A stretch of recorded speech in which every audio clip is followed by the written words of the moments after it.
Hey everybody, the Super Vader 400 here, Douglas Blair Roberts here. This is my spoiler fuel review of the 2018 film Aquaman.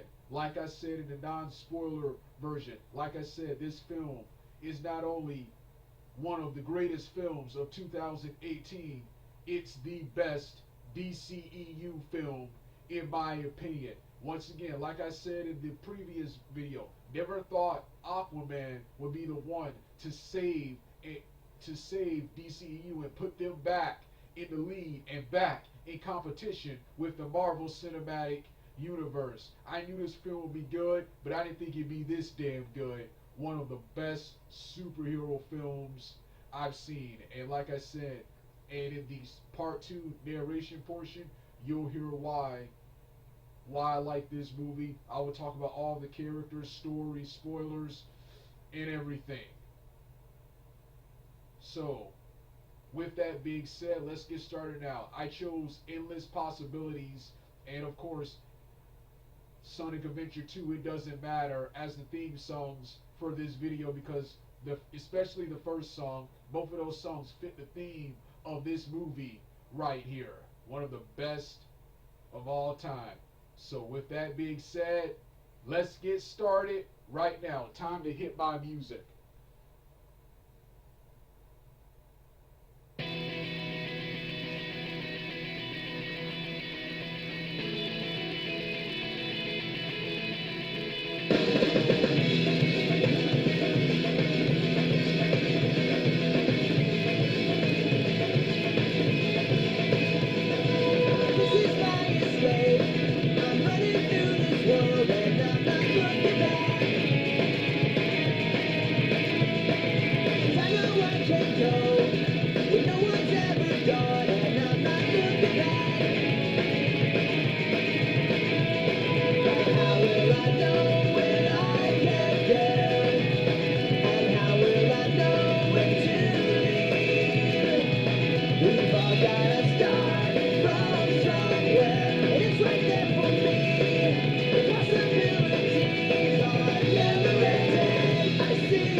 Alright, it's time for part 2 of my review of the 2018 film Aquaman, which, like I said in part 1, I already not only consider to be one of the best films of 2018, but I think it's currently the best DCEU film, and it's currently one of the greatest.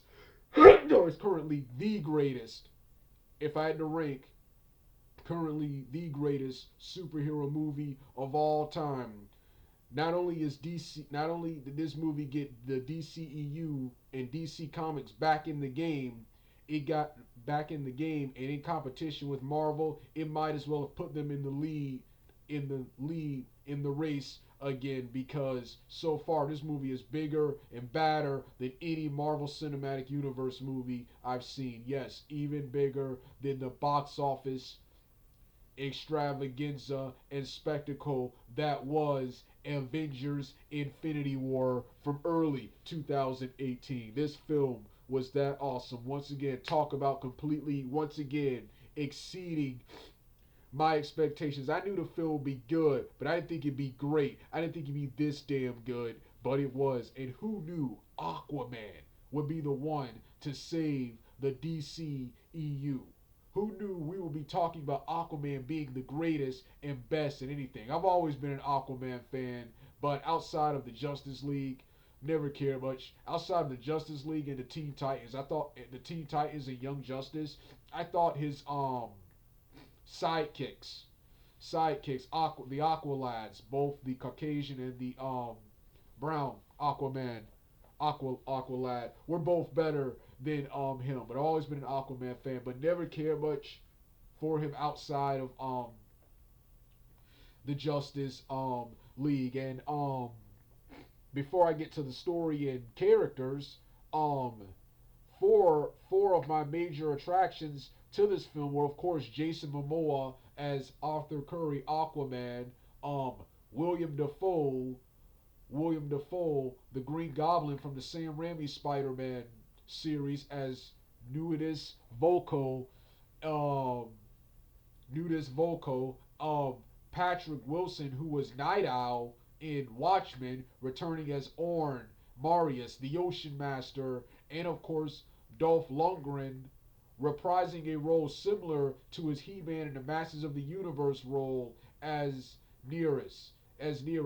These were my top four main major attractions to seeing this movie right here, and boy, did not disappoint. Everyone did a good job, and everyone played their roles well. I loved all of the stories. That was the main protagonist story, Jason Momoa, Arthur Curry, his journey to become king and his development throughout the film. You had William Dafoe as Nudus Volko, who of course was the mentor of Arthur Curry and was secretly training him to defeat Orn, the Ocean Master, while still serving at Orn's side for most of the movie, and Patrick Wilson, the full-blooded Atlantean half brother ruler of Atlantis, who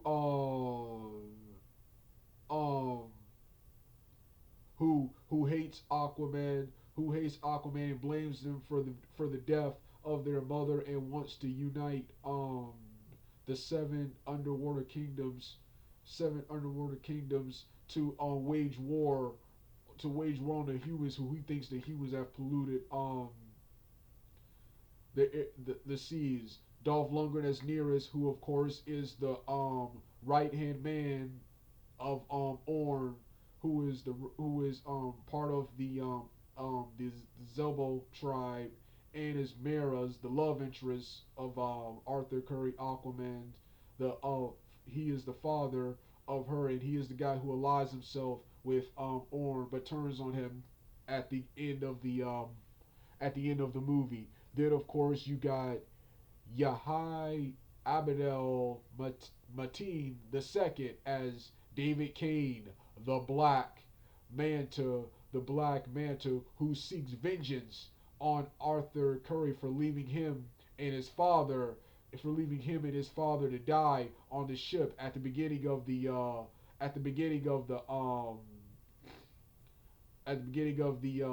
film. Then, of course, you have Mera, the love interest of Arthur Curry, Aquaman, who leaves Atlantis and goes to the surface world to bring back Curry so he can fight his brother Orn and take the throne away from him, prevent him from declaring war on the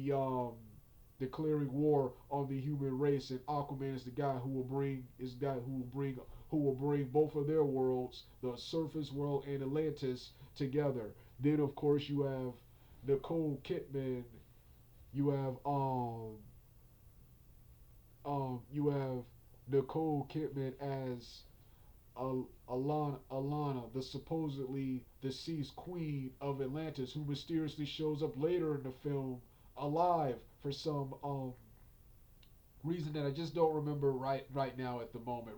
Don't remember and don't care about right now at the moment. But yeah, like I said, an awesome film, man. Story was great. Story was great. A little convoluted, a little drawn out, but it didn't bother me because this film, there was never a dull moment in this film. The only moment I would say that would probably be dull was the moment where they, after the epic first fight between Orm and Aquaman, when they leave, when they're forced to flee from Atlantis and go to the surface world. That's where the film starts to um become boring, but it starts to become boring, but it quickly picks back up again when Black Manta tracks them there with a group of Atlantean soldiers and wages another awesome battle with Aquaman and Mera, nearly kills Mera. Then we have the awesome underwater Atlantis battle between all the kingdoms and Orn, and the final epic confrontation between Aquaman and Orn. Love the rivalry and story between Aquaman and Orn. It reminds me of Loki and Thor. And it was probably better than Loki and Thor because Orn was much more powerful and threatening under the water than Loki was on land. So yeah, and that was one of the things that when I saw the trailers for this film, this film was a cross between Thor 2011, which I love, Black Panther 2018, which I hate, and of course, the Star Wars in 1987 Masters He-Man and the Masters of the Universe film film which the last two I actually and this was way better than Black Panther 2018. But that's when I saw the trailers for this film. That's what this reminded me of. But the other thing I loved about this film, let's talk about his box office. Already, this film has made 1.097 billion at the box office with a budget of 160 to $2 million already. I even heard it's beaten one of the Dark Knight films. I think it was the Dark Knight Rises. I said Dark Knight in one. It was the Dark Knight in one of my videos, in one of my Aquaman reviews, but it was turned out it was the Dark Knight Rises, uh, and good because I think that trilogy is overrated, overrated. But I'm just happy that finally things are going well for DC, and now they can hit their stride with these solo films. Next is Shazam. Then you got the Wonder Woman '84 film. Then you got the Flash and Cyborgs movies. The Flash and Cyborgs movies. Then you, of course you got the Green Lantern Corps movie and the solo Batman the solo Batman film. If they can hit their strides, if they can continue this winning streak right here and hit their strides with all those films, then finally we can return to the Justice League and have the real, complete Justice League. That other Justice League movie, that was good, but like I said, it's an afterthought. And one of the other problems I had with that film was that was a very poor and weak Justice League team, poor, weak, incomplete Justice League team in that movie. Now we'll have all of the characters there: Superman, Batman, Wonder Woman, The Flash, Green Lantern, Aquaman, Cyborg, and Shazam. We will have all of the characters. We will have all of the characters. We will have all of the characters there. So yeah, the plot of this film, even though I pretty much described most of the plot when I was talking about the characters and their motivations, the plot, um, the plot starts off in 1985 when the lighthouse keeper Curry rescues um Alana during the storm during the storm during the storm after an awkward meeting where she eats one of his fish and attacks him and puts out his television. They eventually fall in love and have a son named Arthur, who is born with the power to communicate with marine life forms and is teased by kids because of that, and accidentally scares two kids off when he talks to a giant fish during a field trip. And when he grows up, he trains with nudist vocal. He trains with nudist vocal William Defoe's um character, and under him becomes a skilled warrior. He rejects Atlantis and chooses to live on the land after learning that Alana was supposedly executed for having a half breed son and marrying a surface dweller. In the present day, after 1 year after Steppenwolf's invasion, um, Arthur confronts a group of pirates attempting to hijack a Russian naval nuclear submarine. Thanks Wikipedia. The leader, after I mentioned this already, after a huge fight scene, the leader of Jesse Kane dies when he tries to shoot um when he severely wounds Kane, and Kane tries to shoot um Arthur dodges and causes a piece of the ship's equipment to fall on Jesse Kane, trapping him,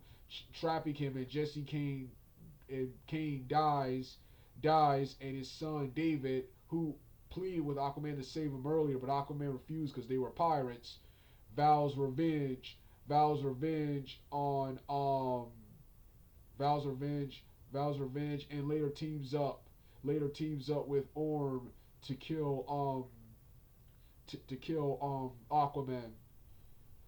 Aquaman and becomes the Black Manta. I love the way they said their names, which is one thing people had a problem with. When David became the Black Manta, he says, "Call me the Black Manta." Love the way he said it. Everyone had a problem with that, but I did. This is a comic book movie. Then later in the film, Patrick Wilson, he sounded threatening and cool when he said it. When he put on the helmet, "Call me Ocean Master." Ocean Master. Everyone hate that. That's now become a meme, a terrible meme. But it was awesome. It was an awesome meme. That was an awesome moment in the film. I didn't mind the campy and cheesiness. They managed to have the campy and cheesiness, but still remain badass in this movie. Then later Mara returns, of course. Mara returns to recruit Arthur to take back the throne from to take back the throne from Orn to take back the throne from Orn and to fight and take back the throne from Orm. Aquaman, he eventually fights Orm and nearly loses until Mera saves him, and both of them flee Atlantis, where they run into Black Manta again, and also later discover Alana, who since she was revealed to survive, since she was revealed to have survived, that ends the war that ends the gigantic war started by Orn and fight between Aquaman and Orn after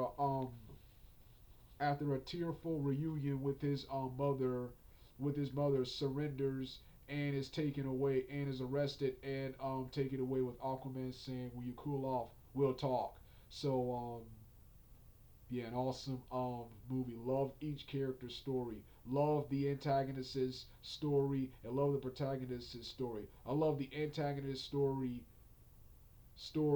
but story, and I wanted them to accomplish their goals. But at the end of the day, I wanted good to prevail, and I wanted Aquaman to win and triumph over both of them. And he technically did. Much to my surprise, he didn't kill or imprison Black Manta, just severely injured him. And Black Manta teamed up with Black Manta, and he'll return in the future.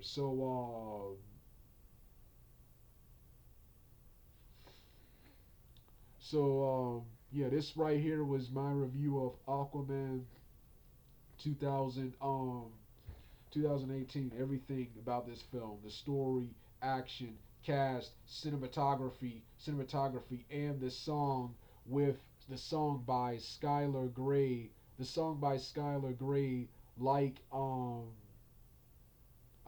was the song called again? Hold on, I'm pulling up the soundtrack right now.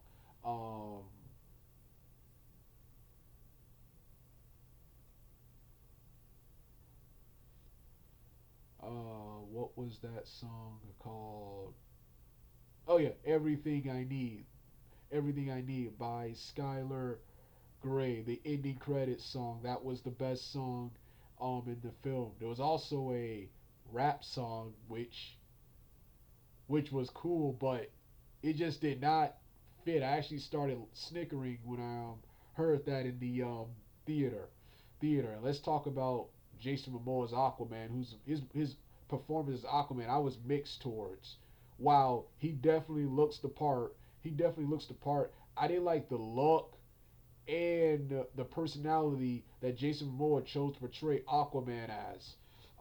His Aquaman reminds me of Thor, Rob Zombie, and the professional wrestler Roman Reigns. The last one I mentioned, Roman Reigns, who I don't like. I wanted the when it come to appearance, I wanted the classic Aquaman, the marine haircut, the marine clean cut look, and the King Arthur Renaissance nobleman persona. But that probably would not fit with the younger audiences of today. So Jason Momoa's portrayal of Aquaman, Arthur Curry, is great for the younger audiences of today. And now I love his portrayal of Aquaman. He was just so macho, cool, and badass, especially in the early scene when he was fighting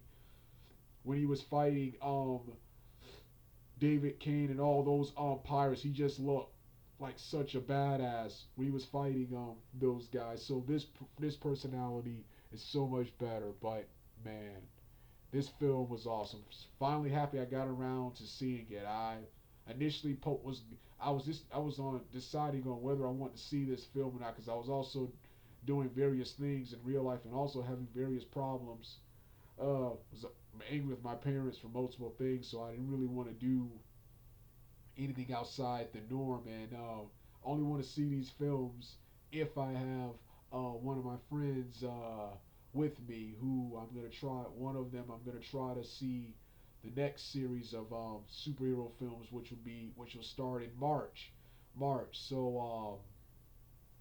Yeah, but yeah, this was an awesome film, and finally happy I got to see it, and it was free too, because like I said, the ticket from the last film I saw, which was in September, the Predator, which was awesome.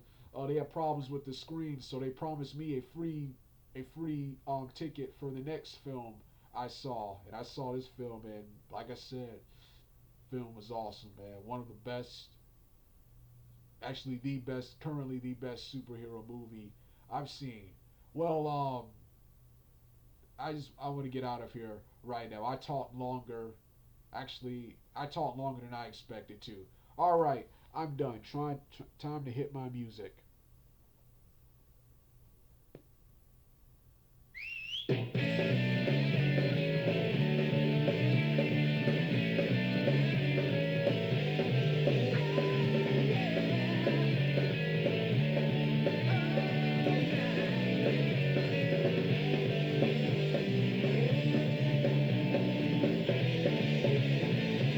Said I don't show off, don't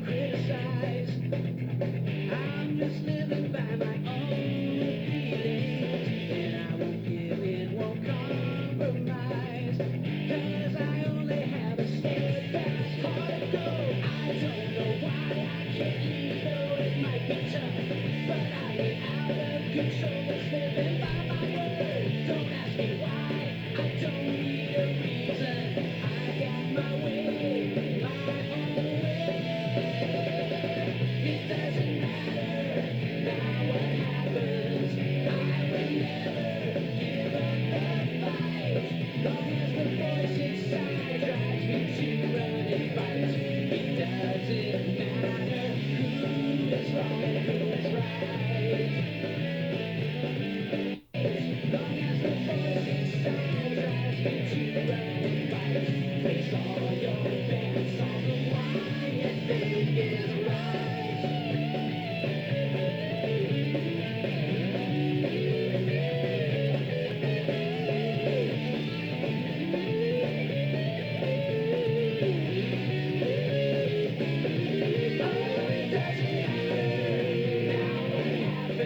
as the voice inside tries to